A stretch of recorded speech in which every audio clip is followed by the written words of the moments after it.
Voltaire, Candide, chapitre 20e. Ce qui arriva sur mer à Candide et à Martin. Le vieux savant, qui s'appelait Martin, s'embarqua donc pour Bordeaux avec Candide. L'un et l'autre avaient beaucoup vu et beaucoup souffert, et quand le vaisseau aurait dû faire voile de Surinam au Japon par le cap de Bonne-Espérance, ils auraient eu de quoi s'entretenir du mal moral et du mal physique pendant tout le voyage. Cependant, Candide avait un grand avantage sur Martin, c'est qu'il espérait toujours revoir mademoiselle Cunégonde, et que Martin n'avait rien à espérer. De plus, il avait de l'or et des diamants, et quoiqu'il eût perdu 100 gros moutons rouges chargés des plus grands trésors de la terre, quoiqu'il eût toujours sur le cœur la friponnerie du patron hollandais, cependant, quand il songeait à ce qui lui restait dans ses poches et quand il parlait de Cunégonde, surtout à la fin du repas, il penchait alors pour le système de Pangloss.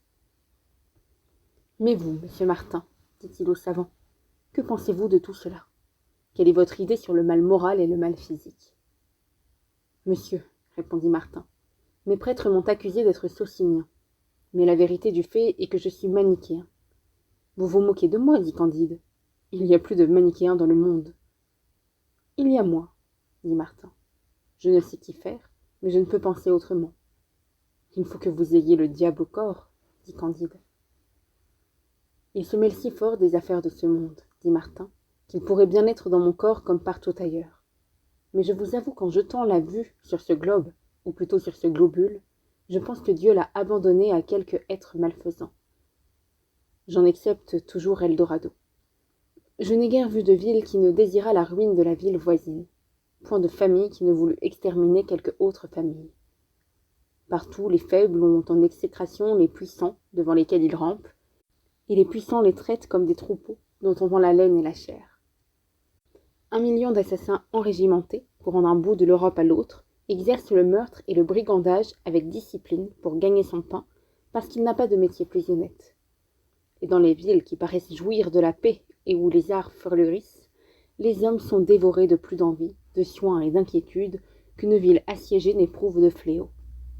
Les chagrins secrets sont encore plus cruels que les misères publiques. En un mot, j'en ai tant vu et tant éprouvé que je suis manichéen. Il y a pourtant du bon, répliquait Candide. Cela peut être, disait Martin, mais je ne le connais pas. Au milieu de cette dispute, on entendit un bruit de canon. Le bruit redouble de moment en moment. Chacun prend sa lunette. On aperçoit 2 vaisseaux qui combattaient à distance d'environ 3000. Le vent les amena l'un et l'autre si près du vaisseau français qu'on eut le plaisir de voir le combat tout à son aise. Enfin, l'un des 2 vaisseaux lâcha à l'autre une bordée si bas et si juste qu'il le coula à fond. Candide et Martin aperçurent distinctement une centaine d'hommes sur le tillac du vaisseau qui s'enfonçait.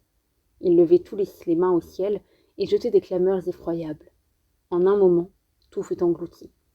« Eh bien, dit Martin, voilà comme les hommes se traitent les uns les autres. »« Il est vrai, dit Candide, qu'il y a quelque chose de diabolique dans cette affaire. » En parlant ainsi, il aperçut je ne sais quoi d'un rouge éclatant qui nageait auprès de son vaisseau.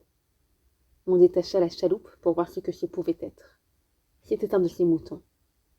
Candide eut plus de joie de retrouver ce mouton qu'il n'avait été affligé d'en perdre 100, tous chargés de gros diamants d'Eldorado. Le capitaine français aperçut bientôt que le capitaine du vaisseau submergeant était espagnol, et que celui du vaisseau submergé était un pirate hollandais. C'était celui-là même qui avait volé Candide. Les richesses immenses dont ce scélérat s'était emparé furent ensevelies avec lui dans la mer, et il n'y eut qu'un mouton de sauvé.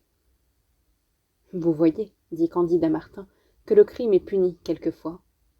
Ce coquin de patron hollandais a eu le sort qu'il méritait. »« Oui, dit Martin, mais fallait-il que les passagers qui étaient sur son vaisseau périssent aussi? Dieu a puni ce fripon, le diable a noyé les autres. » Cependant, le vaisseau français et l'espagnol continuèrent leur route. Et Candide continua ses conversations avec Martin. Ils disputèrent 15 jours de suite, et au bout de 15 jours, ils étaient aussi avancés que le premier. Mais enfin, ils parlaient. Ils se communiquaient des idées. Ils se consolaient. Candide caressait son mouton. « Puisque je t'ai retrouvé, dit-il, je pourrais bien retrouver Cunégonde.